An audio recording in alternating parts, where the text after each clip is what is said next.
정말로 아멘이신 분들은 정말 하나님께 감사해야 합니다.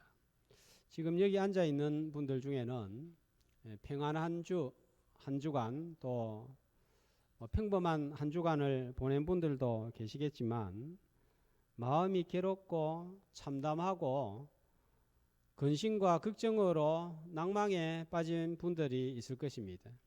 한 주간을 지나면서 이렇게라도 내가 살아야 되나 싶은 마음이 든 분들도 있을 것이고 괴로움에 빠지고 눈물로 얼룩이신 분들도 있을 것입니다. 웃을 일은 하나도 없고 울 일밖에 일어나지 않았던 분들도 있을 것입니다. 부산시청 홈페이지에 들어가 보면 매일 100여 명에 가까운 분들이 세상을 떠나고 있습니다. 사건 사고가 매일 수십 건씩 발생하고 있고 코로나 확진자가 수십 명씩 생기고 있습니다. 이런 세상을 바라보면 우리가 사는 삶의 현장이 총알이 날아오는 전쟁터 같기도 하고 파도가 언제 덮칠지 모르는 무서운 바다 같기도 하고 마실 물과 먹을 음식이 없는 광야 같기도 합니다. 땅의 화가라고 불리는 밀레의 그림 두 점을 보겠습니다. 하나는 나무단을 지고 가는 여인입니다. 자기 몸보다 나무단이 2배나 3배나 큽니다. 저 나무단을 팔아서 생계를 이어가는 고달픈 여성의 인생을 보여주고 있습니다. 저렇게 무거운 나무단을 팔면 얼마나 벌까요? 또 하나의 그림은 곡괭이에 기댄 남자라는 그림입니다.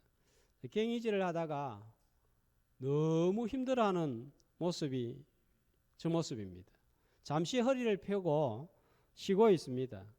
일에 지친 그의 얼굴은 얼이 빠진 듯하고 몸을 기댄 괭이가 없다면 금방이라도 쓰러질 듯합니다. 땅은 괭이로 파도 좀채 부드러워지지 않고 온갖 풀과 억새 가시던 풀이 여전히 남아있는 모습이 거칠고 험한 인생을 보여주는 것 같습니다. 밀레는 이런 인생의 고달픔을 그림으로 많이 표현을 했습니다. 저 모습이 꼭 힘들게 살아가는 내 모습인 것 같다 싶은 그런 생각이 드는 분들도 있을 것입니다.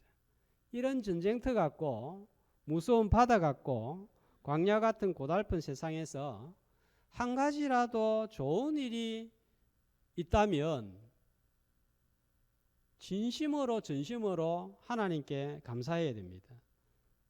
한 가지라도 일어난 좋은 일이나 내가 얻은 좋은 것 한 가지가 있다면, 내가 지난 주간에 형통했다면, 평안함이 있었다면 그 좋은 것 하나, 형통한 것 하나, 평안함은 전적으로 하나님의 도우심으로 주어진 것이기 때문입니다. 다른 사람들도 가지니까 나도 가지는 것 당연한 거 아닌가 생각하지만 당연한 게 아니에요. 조나단 에드워드의 유명한 설교 하나님의 손안에 든 죄인들 내용 중에 일부입니다. 자, 우리 청년들은 꼭 한번 읽어보면 좋겠는데요. 죽음이 임박했다는 증거가 눈에 보이지 않는다고 해서 여러분의 안전을 보장해 주지는 못합니다. 죽음의 화살은 대낮에도 보이지 않게 날아다니고 있으며 그 화살이 여러분을 정조준하고 있다는 사실을 깨달아야 됩니다. 여러분을 저 세상으로 보내는 헤아릴 수 없는 방법들이 하나님의 손에는 수없이 있습니다. 아침에 일어나서부터 하나님의 손이 한순간이라도 여러분을 붙잡아 주지 않고 있다면 여러분은 벌써 지옥에 떨어졌을 것입니다. 당신이 지금 당장 지옥에 떨어져야 할 이유는 수도 없이 많습니다. 여러분은 이 사실을 알기 위해서 반드시 잠에서 깨어나야 합니다. 오늘 나의 형통함, 평안함, 기쁨, 건강, 웃음, 좋은 친구와 이웃, 당연하다고 생각하는 이게 당연한 게 아니라는 거예요. 하나님의 보호의 손길이 한순간이라도 떠난다면 저와 여러분은 이 세상 사람이 아닐 수 있습니다.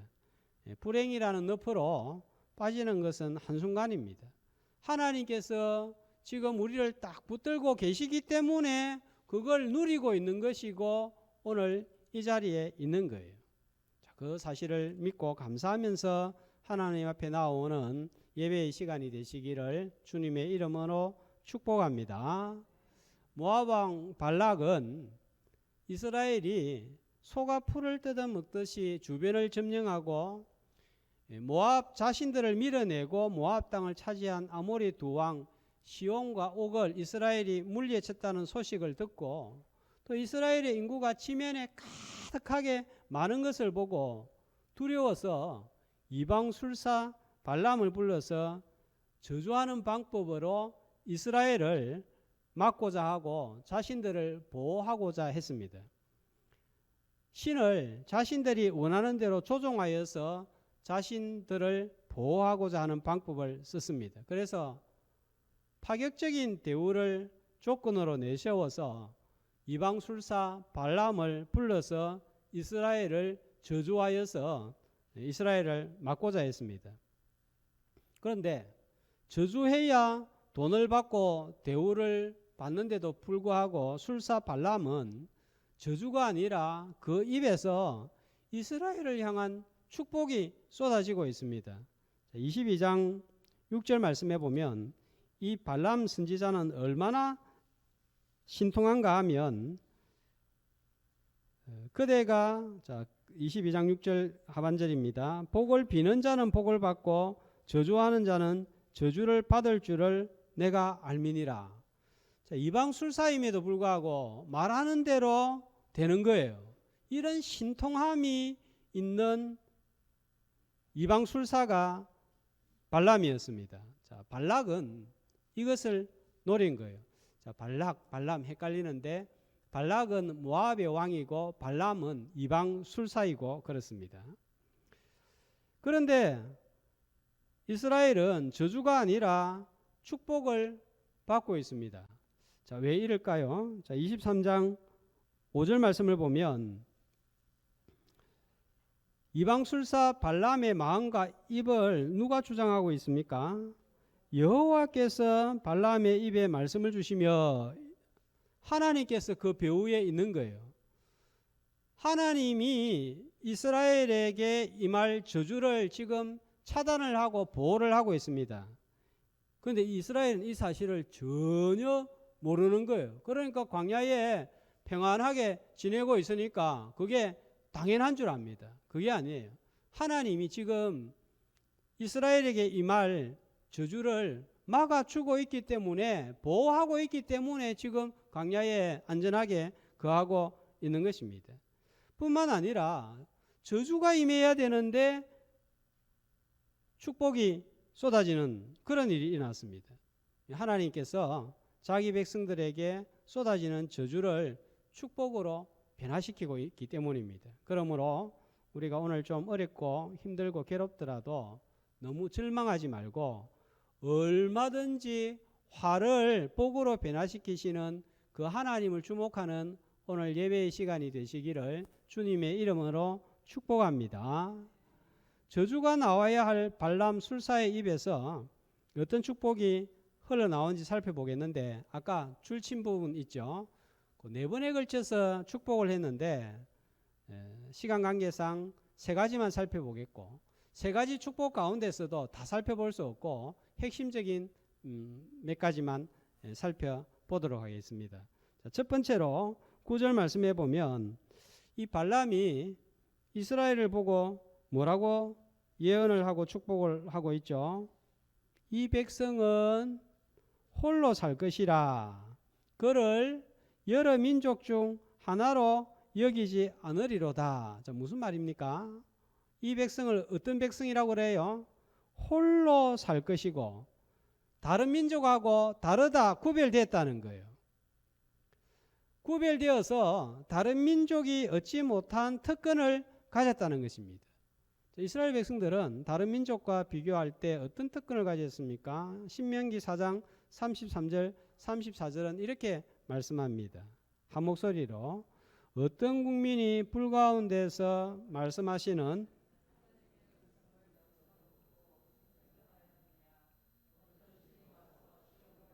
이적과 기사와 전쟁과 강한 손과 편팔과 크게 두려운 일로 한 민족을 다른 민족에게서 인도하여 낸 일이 있느냐. 이스라엘 백성들이 받은 제일 첫 번째 특권이 뭡니까? 불 가운데서 말씀하시는 하나님의 음성을 들은 거예요. 출애굽기 19장의 말씀입니다. 어느 민족이 하나님의 말씀을 직접 들은 민족이 있습니까? 뿐만 아니라 하나님께서 애굽에서 나오게 하실 때에, 구원하실 때에 기적과 이적과 강한 손과 편팔로 이스라엘 백성들을 구원하시고 인도하여 주셨습니다. 자, 이뿐만이 아닙니다. 하나님은 이스라엘 백성들과 언약을 맺었습니다. 그리고 하나님을 어떻게 섬겨야 될지, 하나님 앞에 어떻게 나와야 할지 알려주셨습니다. 자, 어떤 책입니까? 그 책이 레위기예요. 하나님께서 함께 하시겠다는 표시로 건축을 하게 하셨는데 그게 무엇입니까? 성막입니다. 구름 기둥과 불 기둥으로 하나님의 임재를 충분히 보고 느끼게 해주셨습니다.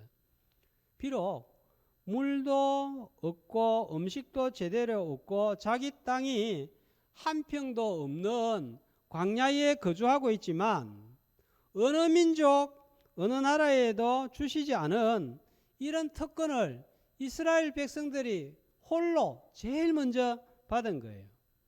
자, 이런 관점으로 우리가 교회를 바라볼 줄 알아야 되겠습니다. 이 교회는 세상과 비교해 보면 별것 아닌 것 같습니다. 초라해 보이기도 합니다.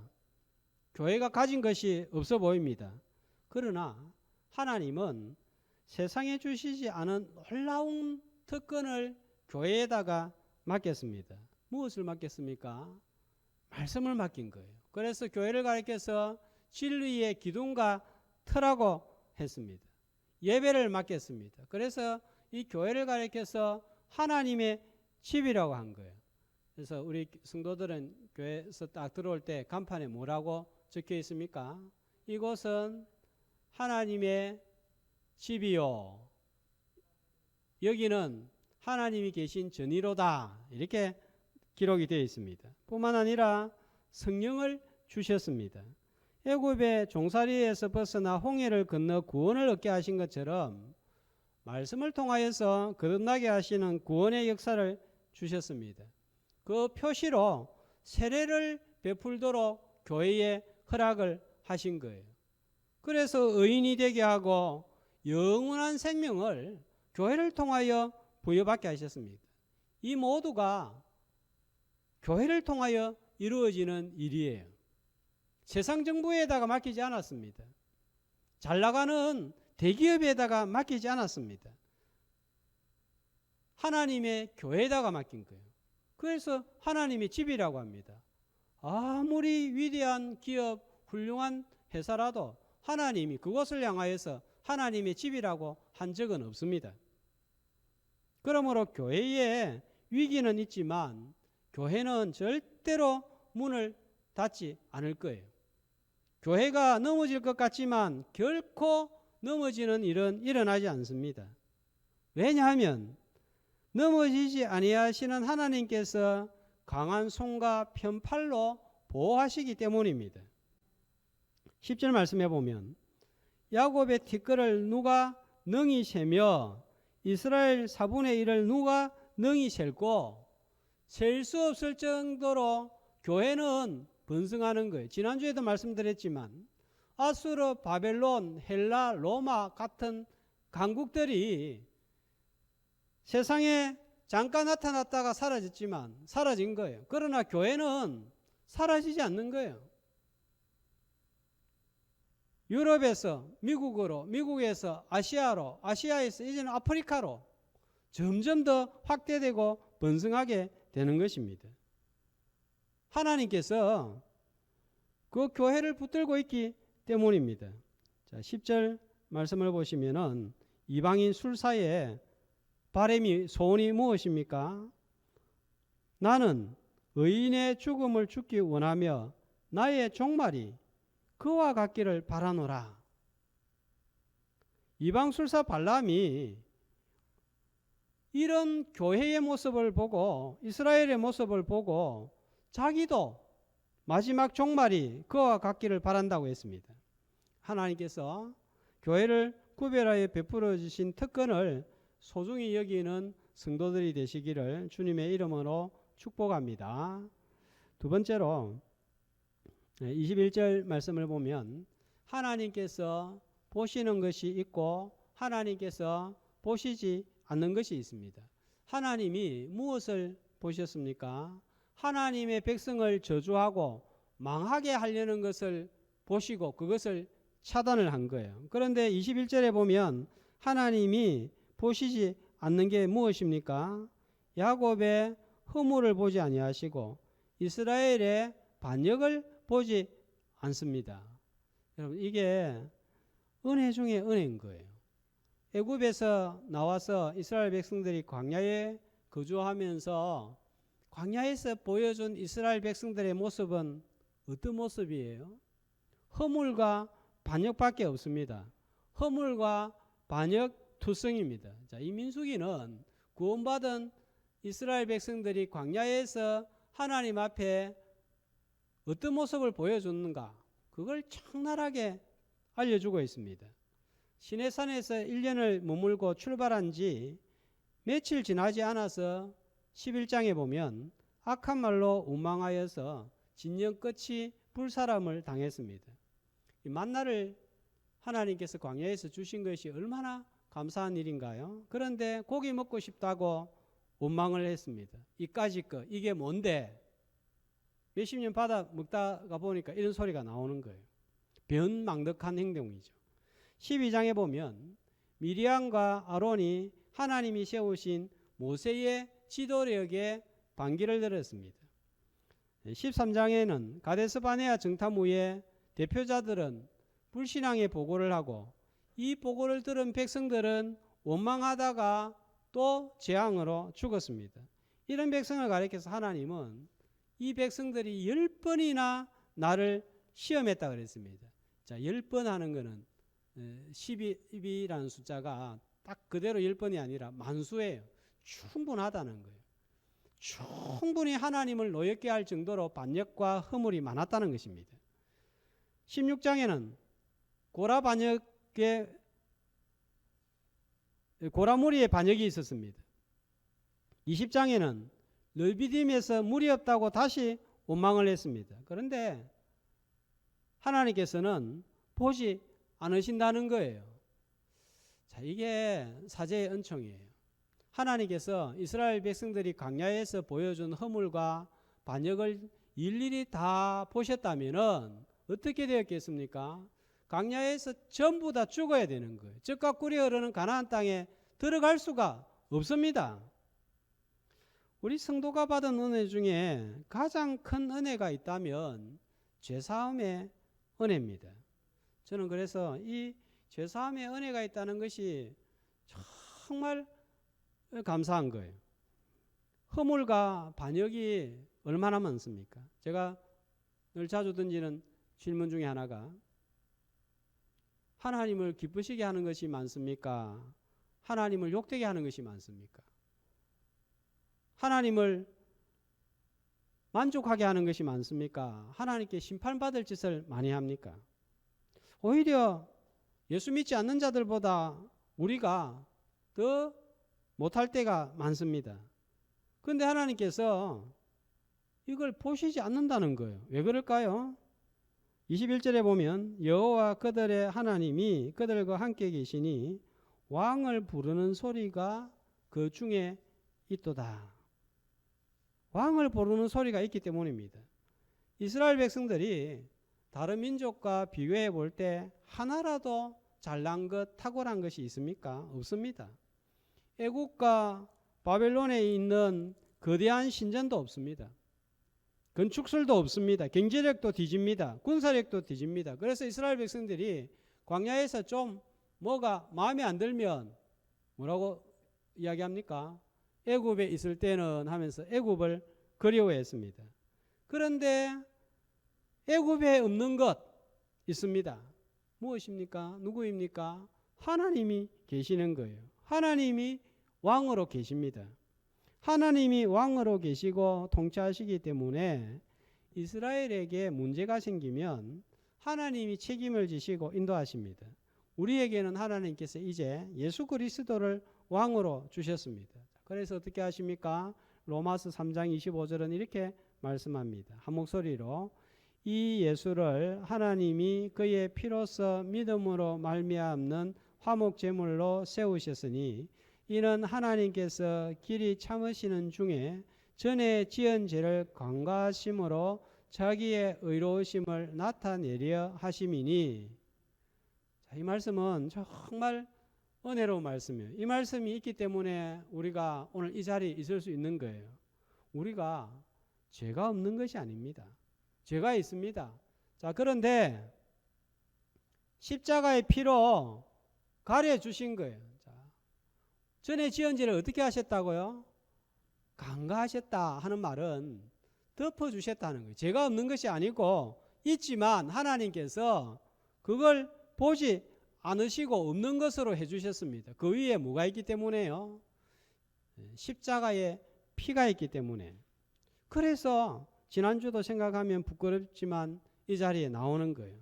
내 모습을 보면 나올 수 없지만 하나님께서 나를 볼 때 직접 나를 안 보고 붉은 십자가라는 안경을 쓰고 바라보기 때문에 내가 이 자리에 나올 수 있는 거예요.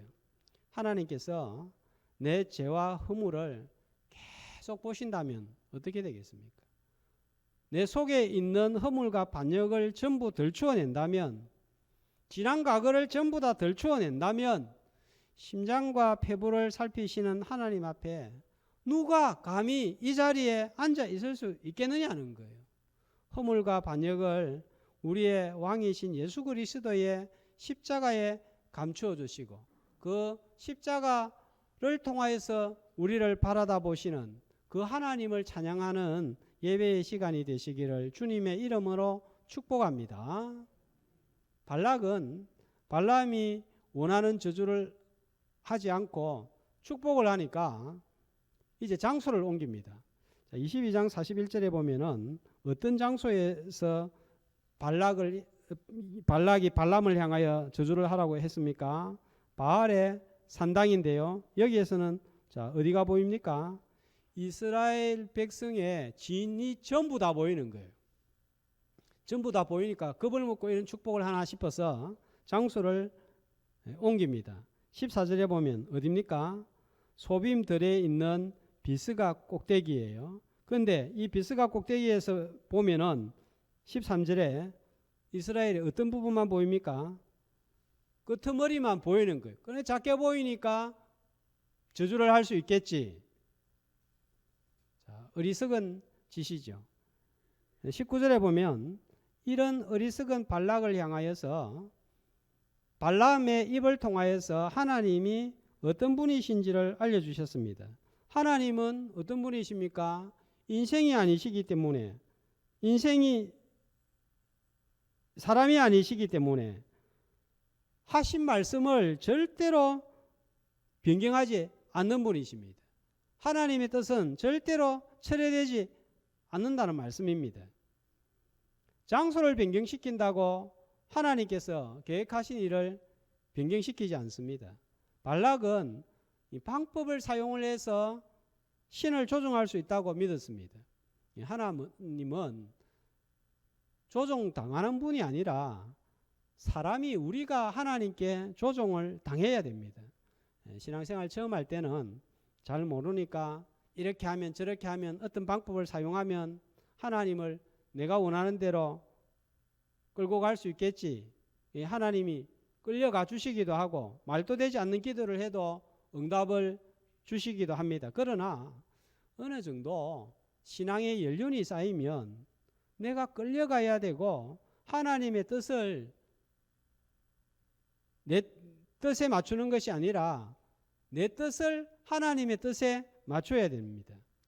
자, 우리가 간증을 가끔씩 듣게 되는데 간증의 위험성이 여기에 있습니다. 간증하시는 분들이 내가 이런 방법을 사용하니까 이런 응답이 오고 이런 성공이 오더라. 너도 이렇게 해봐라. 나는 40일 새벽기도 한 번도 안 빠지고 기도를 하니까 이런 일이 일어나더라. 너도 그렇게 해봐라. 이렇게 했더니 내가 사업이 잘 되더라. 전부 다 귀한 방법이고 좋은 방법이고 우리가 도전이 되는 방법이에요. 그러나 이것이 모두에게 똑같이 통하는 것은 아닙니다. 성공한 사람을 따라서 똑같이 했는데 나는 망할 수도 있습니다. 그런데 나는 반대로 했는데 나는 성공할 수도 있습니다. 하나님은 모든 사람, 모든 상황에 다르게 역사하시고 사람마다 전부 다 다르기 때문에 하나님은 다른 방법으로 인도하시고 응답하시는 분이기 때문입니다. 분명한 한 가지는 방법이 아니라 하나님께 주목하도록 해야 되는 거예요. 내가 하나님을 얼레고 달래서 내 뜻과 소원을 관철시킬 것이 아니라 내가 하나님의 뜻과 하나님의 소원에 맞춰가는 것입니다. 이러한 사람이 성숙한 신앙이고 복된 인생입니다. 19절 말씀은 하나님은 말씀대로 행하시고 변하시지 않는 분이라는 거예요. 변하지 않는 하나님과 하나님의 뜻에 내 뜻과 계획을 맞추어가는 성숙한 연륜이 있는 성도들이 되시기를 주님의 이름으로 축복합니다. 자, 세 번째로 24장 5절과 6절의 말씀입니다. 야곱의 후손들 이스라엘의 거처들이 어떻다고 그러죠? 5절 말씀해 보면요. 어찌 그리 아름다운고 그랬습니다. 6절에 보면 강가에 동산 같고 물가에 백향목 같다 말씀합니다. 지금 이스라엘 백성들은 어디에 있습니까? 22장 1절에 보면 모압 평지에 도착해 있습니다. 그러나 모압 평지라고 하지만 광야입니다. 광야에 거주하고 있는 이스라엘 백성들이 실제로 이렇게 아름다울까요? 지금 제대로 된 집 한 채 없는 사람들이에요.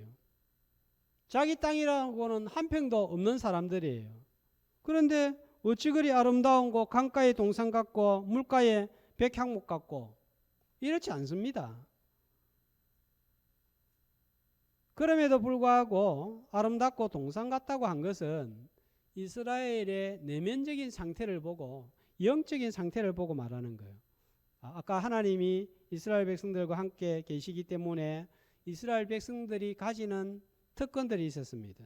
말씀, 예배, 언약, 성막, 구름기둥, 불기둥, 제사함의 은혜가 주어졌습니다. 여기에다가 성도들에게는 하나님의 영이신 성령이 거주하고 있습니다. 성령이 임하면 어떤 일이 일어나는가요? 자, 2절 말씀해 보면은 이방술사 발람에게 하나님의 영이 그 위에 임했을 때 어떤 일이 일어나는지 말씀하고 있습니다. 하나님의 영이 임하니까 자, 3절에 어떤 일이 일어납니까? 보올의 아들 발람이 말하며 자, 어떤 일이 일어나죠? 눈을 감았던 자가 뜨여서 하나님을 보고 말하는 거예요. 그리고 무엇을 듣습니까? 하나님의 말씀을 듣는 거예요. 이것입니다.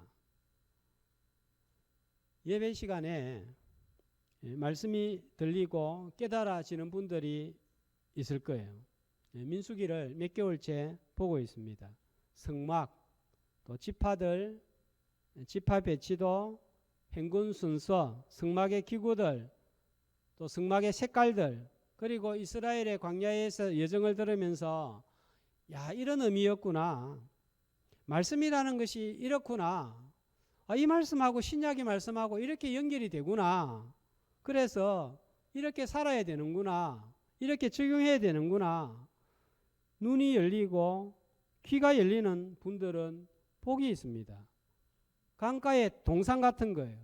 강가에 심겨진 나무 같은 거예요. 이런 사람을 가리켜서 성경은 복이 있다고 합니다. 시편 1편 1절에서 3절 복 있는 사람은 악인의 길을 쫓지 아니하고 죄인의 길에 서지 아니하고 오만한 자의 자리에 앉지 아니하고 오직 여호와의 율법을 즐거워하여 주야로 묵상하는 자로다. 자, 이런 사람은 어떤 사람이라고요? 시냇가에 심기운 나무가 시절을 쫓아 가시를 맺은 같도다 그랬습니다. 시든 영혼이 생기가 돌고 열매를 맺어가는 것, 이런 모습을 주님이 보실 때에 어찌 그리 아름다운고 이렇게 되는 거예요. 강가에 동산 같다 했는데 에덴 동산을 연상하게 만들고 계시록 22장 새하늘과 새 땅의 축복을 바라다 보면서 하시는 말씀입니다.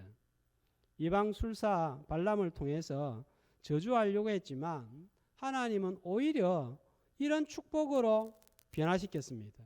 화를 복으로 변화시키시는 주님을 주목하는 거룩한 예배의 시간이 되시기를 주님의 이름으로 축복합니다. 현대 선교학의 아버지라고 불리는 영국의 윌리엄 캐리는 40년 이상을 인도에서 복음을 전한 귀한 하나님의 사람입니다. 선교지에서 아내도 잃고 아들도 잃었습니다.